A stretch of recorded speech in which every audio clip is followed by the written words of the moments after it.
నినవే ప్రజలారా, నినవే రాజా, మీరందరూ కూడా దేవుని దృష్టికి చాలా వ్యతిరేకంగా ఉన్నారు. మీరందరూ మార్చుకోవాలి, దిద్దుకోవాల్సినవి చాలా ఉన్నాయి.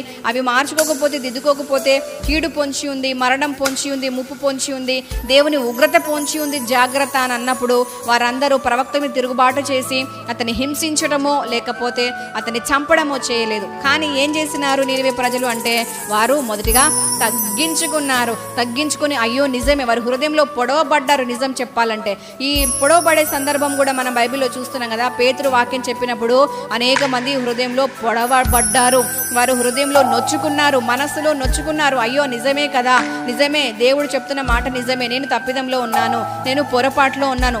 దావీదు కూడా తన హృదయంలో పొడవబడ్డాడు.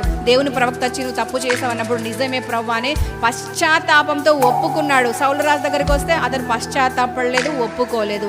అలాగా మనం కొన్ని విషయాలు బైబిల్లో చూస్తూ ఉన్నాం.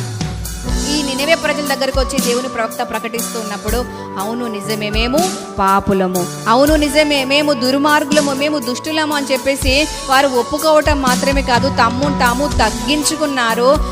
వారందరూ కూడా గోనె పట్ట కట్టుకున్నారు. చిన్నపిల్లలేమి, పెద్దవారేమి, ముసలివారేమి, వారు అన్ని రకాల ప్రజలు కూడా తాము తగ్గించుకొని ఆహారం మానేసి తమ పశువులను కూడా విడిచిపెట్టకుండా వాటికి ఆహారం వేయకుండా వాటికి నీళ్లు కూడా పెట్టకుండా ఊరు, ఆ దేశం, ఆ ప్రజం, నినవే ప్రాంతం అంతా కూడా, ఆ ప్రజలంతా కూడా వారు దేవుని వైపు చూసి ఏడుస్తున్నారు, బాధపడుతున్నారు, తాము తగ్గించుకున్నారు, మొర్ర పెడుతున్నారు, తమ చెడు మార్గములను కూడా విడిచిపెట్టి మొర్ర పెడుతున్నారు.